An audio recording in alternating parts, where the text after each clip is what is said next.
দার্জিলিং ট্যুরের 4 নম্বর পার্ট নিয়ে চলে এসেছি। এই যাচ্ছি এখন দার্জিলিংয়ের ম্যাল রোডে। এখন আমরা আমাদের হোটেল থেকে বেরিয়ে সোজা যাচ্ছি ম্যাল রোডের দিকে। আমাদের হোটেলটা ম্যালের খুব কাছেই ছিল, তাই হেঁটেই চলে যাওয়া যাচ্ছিল। এই চলে এসেছি আমরা ম্যাল। এখান থেকেই শুরু হয় ম্যাল রোড। এরকম সাইডে অনেক বসার জায়গা করা রয়েছে। এখানে মানুষজন বিকেলবেলা হাঁটছিল, অনেকে দেখলাম এসে বসেও রয়েছে। আগের পার্টেই বলেছিলাম আমরা লাঞ্চ সেরে রেডি হয়ে বেরিয়ে যাব ম্যালের জন্য, কারণ ভিড়টা যেন একটু কম থাকে সেই জন্যই। ওই যে দেখা যাচ্ছে ওটাই হলো ক্যাভেন্ডার্স। শুধু দার্জিলিং ট্রিপে আসলে হয়তো এই ক্যাভেন্ডার্সে সকালবেলা ব্রেকফাস্টটা করা যেত, কিন্তু এত শর্ট টাইমে ব্রেকফাস্ট করার আর টাইম হয়নি। আমরা যেই কারণে তাড়াতাড়ি এসেছিলাম ম্যাল রোডে, সেই কিন্তু ভিড় রয়েইছে, সে যখনই হোক না কেন। মানুষজন সবাই তাড়াতাড়ি রেডি হয়ে চলে আসে যেন ভিড়টা না পায়, সেই জন্যই। চলুন ভিড়টা দেখাচ্ছি। প্রথমে যে ড্রেসটা পরে রেডি হয়েছিলাম, ভেবেছিলাম হয়তো ঠান্ডা লাগবে, সেই জন্য এটা একটু সোয়েটার টাইপের ছিল, ওইটা পরেছিলাম।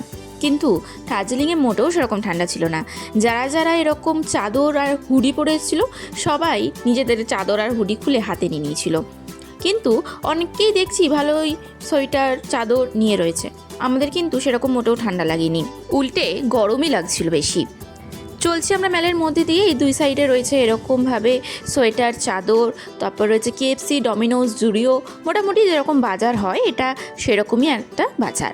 আর একটু আগে গিয়ে আছে গ্লেনারিস।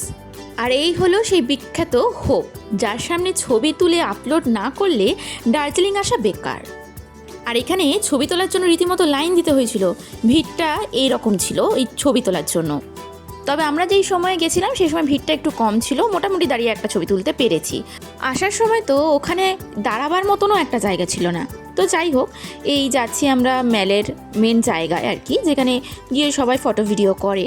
আর যাওয়ার আগে এরকম রাস্তা দু সাইডেই দেখছি নানা রকম চা পাতার দোকান, চায়ের দোকান, তারপর এরকম সোয়েটার চাদর, নানান রকম দোকান। এই যে ঘুরতে ঘুরতে আমরা চলে এসেছি সেই জায়গায় যেখানে নানান রকম চায়ের দোকান। যারা চা লাভার্স তাদের জন্য কিন্তু জায়গাটা বেস্ট। আমরা গেছিলাম এই ক্যাফেটাতে, খেয়েছিলাম ক্যাপাচিনো আর পেরি পেরি পটেটো। যদিও আমরা লাঞ্চ করেই বেরিয়েছিলাম, কিন্তু তবুও ঠান্ডার মধ্যে একটা ক্যাপাচিনো খাওয়াই যায়। খেয়ে আমরা এবার বেরিয়ে গেছি, বেরিয়ে যাচ্ছি একটু সামনের দিকে। সেখানে দেখলাম হচ্ছে একটা হিন্দি সিনেমার শুটিং। ভিলেনটাকে আপনারা সবাই চিনবেন। ভিলেনটা দেখা মনে হয় এখানে যাচ্ছে না, কারণ সেখানে বারবারই বলছিল ভিডিও করা যাবে না। কিন্তু ভিলেনটাকে আমরা সবাই চিনি, আপনারাও হয়তো চিনবেন। বেশ অনেকক্ষণ দাঁড়িয়েই আমরা শুটিং দেখছিলাম। তারপর চলে গেলাম আমরা ওই মহাকাল মার্কেটের সামনে। মার্কেটে আমরা যদিও যাইনি, মার্কেটটা সামনে থেকে ঘুরেই আমরা চলে এলাম, কারণ মার্কেটে বিশেষ কিছু আমাদের কেনার ছিল না। আর সবাই বলছিল এখানের থেকে নাকি পশুপতি মার্কেটের জিনিসপত্র আরও বেশি সুন্দর। তো সেখানে জাস্ট আমরা ঘুরে বেরিয়ে গেছি, আর সেরকম কিছু কিনেও নি, দেখিও নি। তারপর আমরা চলে এসেছি মোমো খেতে। পাহাড়ের মোমোর টেস্ট সত্যি কিন্তু আলাদা হয়। এখানে প্রত্যেকটা দোকানের মোমোগুলো খুব সুন্দর ছিল। আমরা 3টে আলাদা আলাদা দোকান থেকে 1 প্লেট 2 প্লেট করে মোমো খেয়েছি। এবার আমরা চলে এসেছি সেই বিখ্যাত গ্লেনারিসে, যেখানে বেকারি আইটেমের জন্যই বিখ্যাত। এমনি ক্যাফে এরিয়াও ছিল, আমরা তো আগেই খেয়ে নিয়েছি, সেই জন্য আর এখানে খাইনি। যাদের টুকটাক জিনিসপত্র এখান থেকে নেওয়ার ছিল তারা সবাই নিল। এই যে আমরা ঢুকেছি গ্লেনারিসের ভিতরে, এখান থেকে এইভাবে সবাই বাকেটের মধ্যে নিজেদের পছন্দের জিনিসগুলো কালেক্ট করে বিল করিয়ে বাড়ি নিয়ে যায়, বা ওখানে বসে খাওয়ারও জায়গা আছে। আমার সেরকম কিছু কেনার ছিল না, সেই জন্য আমি কিনিনি। এই যে হলো সেই ম্যালের ভিড়।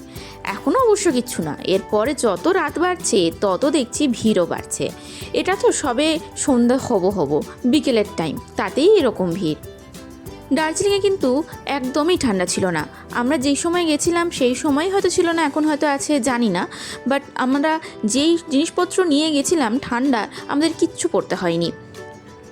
এখানে আমরা একটু ওয়েট করছিলাম, আমাদের গ্রুপের আরও 3-4 জন পিছিয়ে গেছিলো, তাদের জন্য এখানে আমরা সবাই দাঁড়িয়েছিলাম। এইভাবেই টুকটাক এখানটায় ঘুরলাম আমরা, 2-4টে সবাই ফটো ভিডিও করে বেরিয়ে যাচ্ছি আমরা ম্যাল থেকে। এই হলো সেই ভিড়, মানে মনে হচ্ছে যেন আমরা দুর্গাপুজোর প্যান্ডেল হপিংয়ে বেরিয়েছি। এত ভিড়, মানে আমাদের হাঁটতে হবে না, যদি আমরা একটা জায়গায় দাঁড়িয়ে থাকি মানুষজন ঠেলেই নিয়ে চলে যাবে, এরকম টাইপের ভিড় ছিল। তো যাই হোক, এইভাবেই ম্যাল ঘুরলাম। ম্যাল ঘুরে ভালোই লাগলো। ভিড় দেখলাম, গ্লেনারিস দেখলাম, হোপ দেখলাম, ভালোই ছিল মোটামুটি। এরপর আমরা যাচ্ছি ম্যালের ঠিক নিচ দিয়ে একটা রাস্তা চলে যাচ্ছে, ওখানে একটা ছোটো মতন মার্কেট আছে। সেই মার্কেটেও নাকি জিনিসপত্র বেশ ভালোই পাওয়া যায়। এই ম্যাল থেকে এই রাস্তাটা ঠিক পেরিয়ে নিচের দিকে একটা রাস্তা চলে যাবে। সেই রাস্তা দিয়ে নেমে বাঁদিকে বেঁকলেই একটা মার্কেট আছে। সেই মার্কেটে জিনিসপত্র সত্যিই সুন্দর, ওখান থেকেই আমরা টুকটাক জিনিসপত্র সেদিন কিনেছিলাম। তো ব্যাস শপিং করে আমরা চলে যাই আমাদের হোটেলে। রাত্রে ডিনারে ছিল সেদিন ফ্রাইড রাইস আর চিলি চিকেন, সেইটার আর ভিডিও নেওয়া হয়নি।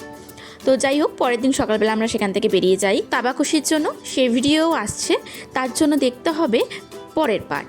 আজকে ভিডিওটা কেমন লাগলো কমেন্টে অবশ্যই জানাবেন, ভালো লাগলে লাইক করবেন, বন্ধুদের সঙ্গে শেয়ার করবেন।